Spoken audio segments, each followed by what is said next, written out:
Vamos abrir as Escrituras no livro de Êxodo, no capítulo 15.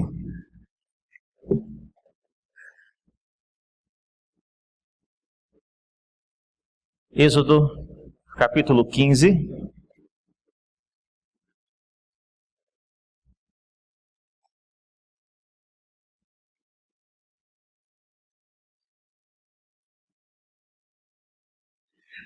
Eu não sei quantos são novos na fé e nunca leram o livro de Êxodo ainda, mas esse é o ponto quando o povo de Israel acabou de passar pelo Mar Vermelho, que foi aberto, vocês devem se lembrar disso. E esse então é o primeiro dia depois desse grande evento. Quando o mar se abriu, o povo passou com pés enxutos por meio do mar. O exército de Faraó foi destruído e agora eles cantaram o hino, o cântico de Moisés e o de Miriam, e agora vem esse é o primeiro episódio descrito após esses grandes eventos. Diz assim a palavra do Senhor, Êxodo capítulo 15, a partir do versículo 22. Êxodo 15, 22. Diz assim a palavra do Senhor: Fez Moisés partir a Israel do Mar Vermelho, e saíram para o deserto do Sur. Caminharam 3 dias no deserto, e não acharam água. E afinal chegaram a Mara, todavia não puderam beber as águas de Mara, porque eram amargas. Por isso chamou-se-lhe Mara. E o povo murmurou contra Moisés, dizendo: O que havemos de beber? Então Moisés clamou ao Senhor, e o Senhor lhe mostrou uma árvore. Lançou a Moisés nas águas, e as águas se tornaram doces. E deu-lhes ali estatutos e uma ordenação, e ali os provou, e disse: Se ouvirdes atento a voz do Senhor, teu Deus, e fizeres o que é reto diante dos seus olhos, e deres ouvidos aos seus mandamentos, e guardares todos os seus estatutos, nenhuma enfermidade virá sobre ti das que enviei sobre os egípcios, pois eu sou o Senhor que te sara. E então chegaram a Elim, onde havia 12 fontes de água e 70 palmeiras, e acamparam junto às águas. Até aqui a palavra do Senhor. Vamos orar? Abra nossos olhos, ó Deus, para enxergarmos na Tua palavra aquilo que nos edifica. Pedimos isso em nome de Jesus. Amém. Irmãos, parada é algo inusitado, não é mesmo? Eu não sei quantos já tiveram a famosa decepção quando viajando, parar em um local onde ou o banheiro é terrível, ou a comida disponível para consumo é praticamente incomível, vamos dizer assim. Isso não acontece muito no estado de São Paulo, mas quem viaja em direção ao Pará, à Bahia, você vai encontrando umas paradas que você tem que escolher. Ou aqui, vamos escolher o banheiro ou a comida, ou é uma decisão difícil. E, inclusive, alguns conselheiros já dizem que essa é uma polêmica longa, muitos casais brigam por causa disso. Por que você para só em local que não tem onde ir no banheiro? Ainda é uma confusão conhecida. No caso de Israel, há um fator importante que precisa ser considerado. A decisão onde parar dependia de Deus. Eu não sei se os irmãos se lembram, mas volte a sua Bíblia um pouquinho no capítulo 13 de Êxodo, nos versículos 20 e 22, só para lembrarmos um pouco da situação que é mencionada, que Deus haveria de guiar o povo onde parar, quando parar. Então veja no capítulo 13 de Êxodo, nos versículos 20, diz assim: Tendo, pois, partido de Sucote, acamparam-se em Etã, à entrada do deserto. E aí é dito que o Senhor ia adiante deles durante o dia, numa coluna de nuvem, e aí observem só, para os guiar pelo caminho, durante a noite, numa coluna de fogo, para os alumiar, a fim de que caminhassem de dia e de noite. E é dito ainda que nunca se apartou do povo a coluna de nuvem durante o dia e nem a coluna de fogo durante a noite. Então, diante disso, nós precisamos lembrar que a decisão onde parar é algo relacionado com Deus, de alguma forma. E além disso, irmão, como eu já disse, nós estamos falando aqui um evento que aconteceu 3 dias após a grande vitória de Deus sobre o exército de Faraó. Assim sendo, cabe nos perguntar aqui basicamente, por que então Deus decidiu parar em um lugar que não tinha água para beber? Ou tinha água, mas era uma água amarga. Por que Deus quis parar em Mara? É isso que eu queria responder hoje. Eu queria dar 3 respostas para essa pergunta.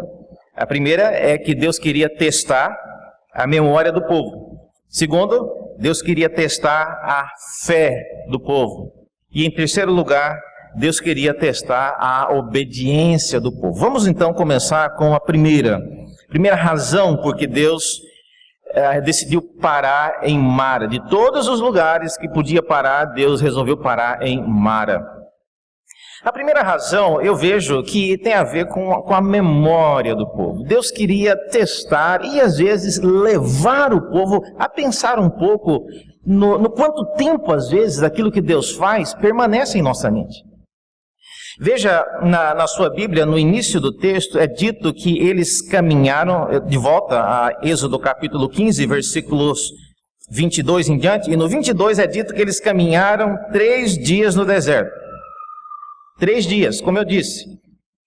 Ontem nós tivemos aqui um reencontro das pessoas que foram ao acampamento, e o acampamento não aconteceu alguns dias atrás, mas ainda estava viva a memória, muitas coisas nós nos lembramos. E o acampamento não foi uma coisa tão grandiosa como a passagem pelo Mar Vermelho. 3 dias, irmãos, 3 dias se passaram. Então é um período relativamente pequeno e era esperado que o povo já tivesse retido muito daquilo que Deus pode fazer. Outra coisa interessante sobre 3 dias no deserto, eu não sei se vocês se lembram, mas não temos tempo de ver isso agora. Mas todas as vezes que Deus foi conversar com o Faraó, e naquela famosa frase, deixe o meu povo ir, viagem de 3 dias no deserto, para que possamos adorá-lo. Então, esses 3 dias aqui, já era um momento que o povo estava esperando algo, um momento especial, quando Deus faria alguma coisa especial. De modo que os 3 dias revelam aí um tempo curto, um tempo que era um tempo esperado de Deus já fazer algumas coisas, e a situação, ela caminha para uma dúvida bastante clássica. E o povo diz no versículo 24, a famosa frase, né? O que é que nós vamos beber? Versículo 24, essa é a pergunta do povo.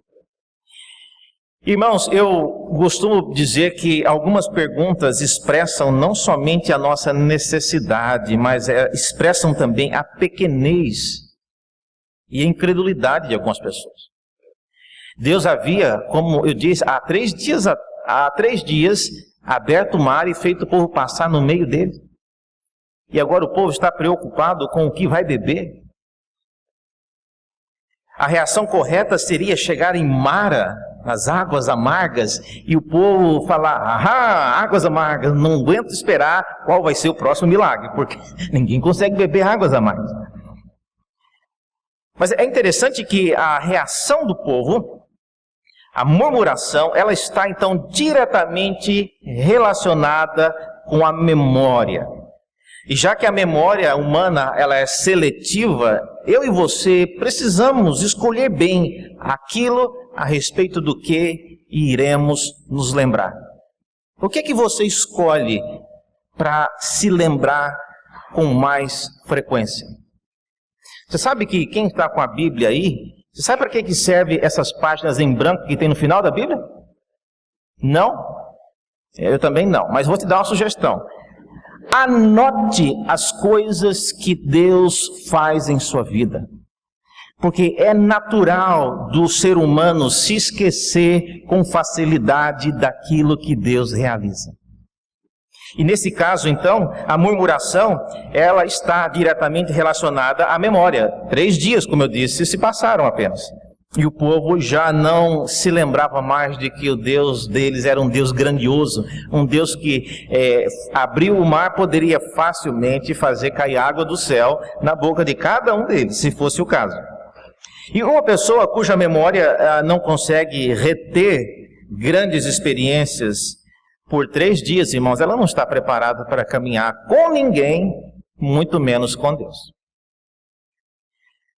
E a memória é algo importante. Quem não tem memória, quem não consegue guardar coisas, aquilo que, mesmo num relacionamento interpessoal, não é uma pessoa preparada para viver juntos, para viver num relacionamento de casamento, de noivado, de namoro. Especialmente no relacionamento humano, algumas pessoas escolhem se lembrar de coisas que ficam marcadas e que ela deveria se esquecer daquilo. Página virada.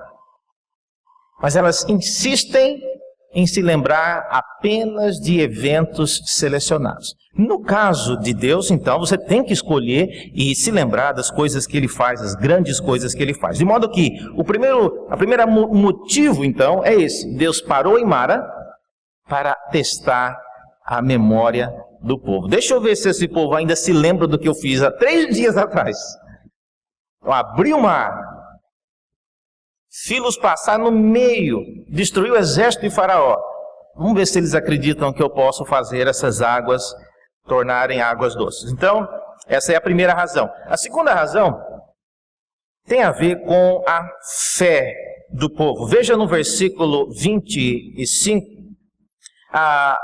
o modo como a situação ela é resolvida. Veja aí na sua Bíblia, é dito que Moisés ele clamou ao Senhor, e o Senhor lhe mostrou uma árvore. E Moisés, lançou-a nas águas e resolveu. Isso não é uma coisa simples, irmãos. Eu lembro que eu fiz um curso uma vez, eu passei quase um mês em Singapura. Singapura é uma ilha, é um país que é uma cidade só. A cidade de Singapura é o país. E tem 5 milhões de habitantes no país e não pode aumentar porque, por razões óbvias, a ilha tem um limite.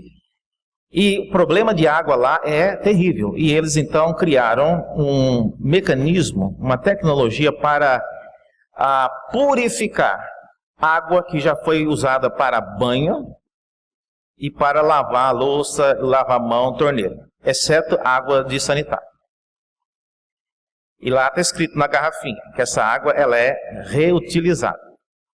Eles garantem de pé junto que aquilo é 100% de segurança clara, realmente não deve ter nenhum tipo de infecção. Mas a lembrança de que aquela água já foi usada para banho, já foi usada para lavar a louça. Então, a gente brincava lá, só quem é de Singapura que bebe aquela água, porque quem não é de lá tem que ter muita fé para você beber uma água daquela. Muita fé. E aqui eu vejo algo semelhante, porque eles chegaram no local, provaram a água e viu que estava amarga. E agora Moisés vai lá, corta a água e joga lá, pronto, está resolvido. Quem de nós, depois de ter provado alguma coisa e visto que aquilo estava ruim ou com um sabor ruim, e como que num passe de mágica você vai provar de novo? Geralmente a gente não faz isso. Então a decisão de Deus em fazer esse milagre de modo tão, às vezes, ingênuo, mostra a maneira como ele queria testar a fé daquele povo. A resposta parecia óbvia, né? Por que Deus fez aquele milagre tão sui generis, embora bastante simples? É que ele queria testar a fé do povo que caminhava para fazer uma grande aliança logo à frente.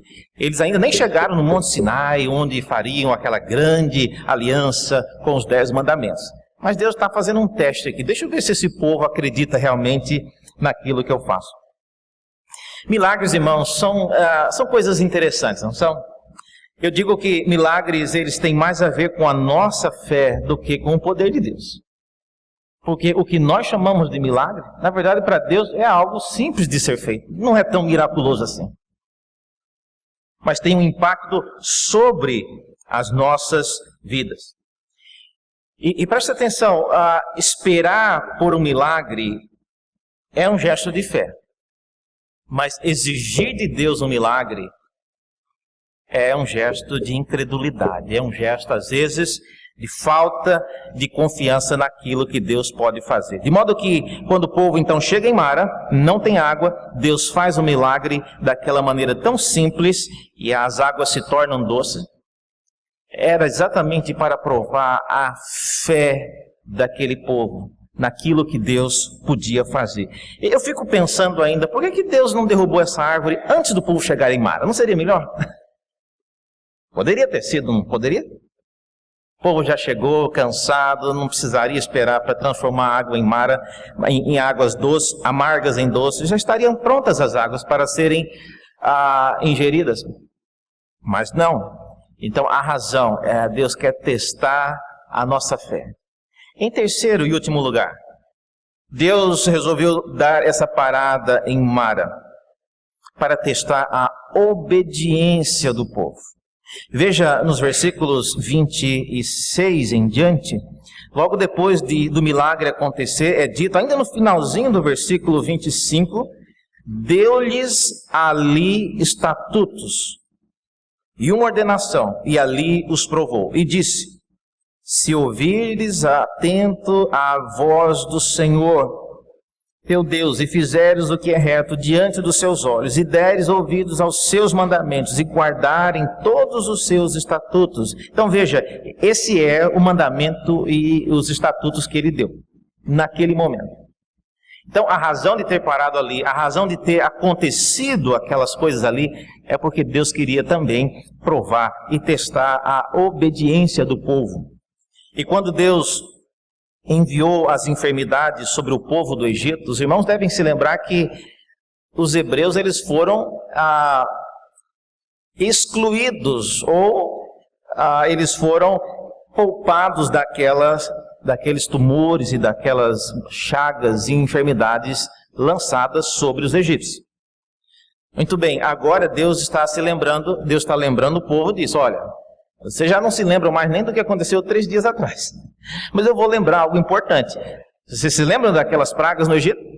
Especialmente os tumores que eu mandei somente sobre os egípcios? Pois é, vocês sabem por que vocês não pegaram aquelas doenças? E Deus diz aqui de maneira clara que eu sou o Deus que te cura. Então há um preço por isso. Há uma razão do povo ter sido deixado de fora naquele castigo. E naquele dia, irmãos, Deus lhes ensinou que a saúde e o bem-estar estão diretamente relacionados com a nossa obediência a Deus. É por isso que algumas igrejas de linha diferente da nossa associam diretamente com saúde a vida cristã e concluem que um crente não fica doente. Se você está doente, você então não está crendo. A diferença é que esse texto não está generalizando doença, ele está falando das enfermidades que foram colocadas nos egípcios naqueles dias. É esse tipo de doença. Não é doença em geral. E mesmo porque há muitas pessoas que não obedecem a Deus de jeito nenhum e não estão doentes. Então, nós precisamos pensar que deve haver algo mais aqui. Veja, 2 pontos aqui para aplicar essa terceira razão de Deus ter parado ali, que é testar a obediência. Primeiro, eu digo que a melhor maneira de demonstrar a nossa fé e ajudarmos a nossa memória quanto aos atos de Deus é obedecendo os seus mandamentos. Então, obedecer o que Deus manda não é só pelo fato de obedecer. Quem obedece acaba ajudando a si mesmo a se lembrar daquilo que Deus fez e acaba também ajudando a si mesmo a ter fé naquilo que Deus fez e tem feito em nosso meio. Nem todos os que obedecem, irmãos, e obedecem os mandamentos de Deus e acreditam naquilo que Deus fez, eles creem em Deus. Mas aqueles que desobedecem, certamente não têm se lembrado e não têm crido naquilo que Deus fez. Conclusão. Eu diria que quem quer andar com Deus precisa aprender a se lembrar do que Deus fez e crer em seu poder. Do contrário, essa pessoa irá ainda beber muitas águas a mais. Coisa triste é você andar com alguém, um amigo que seja, e você perceber que ele não se lembra daquilo que você lhe fez ontem. Que tipo de pessoa é essa que você ajuda ela de maneira tão grandiosa ontem, e hoje ele age como se você fosse obrigado ainda a continuar lhe fazendo outras coisas? Então, irmãos, memória e comunhão são duas coisas que andam juntas. Da mesma maneira que você não tolera andar com alguém que vive só lhe pedindo alguma coisa e não se lembra daquilo que você já fez, imagine Deus. Então, nós cristãos precisamos ser pessoas que guardem mais tempo na memória aquilo que Deus fez por nós. Segunda conclusão. Se o fator determinante para uma caminhada com Deus é a obediência, por que muitos que desobedecem os seus mandamentos ainda são aceitos na sua presença? Essa é uma boa pergunta. Eu queria, se dependesse de mim, que quem obedecesse teria saúde. E quem desobedecesse ficaria doente. Aí já ficaria claro. Um excelente incentivo para a obediência, não é mesmo? Mas não é assim. A gente vai argumentar com os nossos filhos, com os nossos jovens, e eles vão falar, não, mas tem gente que nem vem na igreja, não obedece nada, tem mais saúde que eu. E aí, como que o senhor explica, pastor? Abra sua Bíblia em Deuteronômio, e esse é um texto que, se você tem costume de marcar a sua Bíblia, vale a pena você anotar esse texto. Deuteronômio no capítulo 5.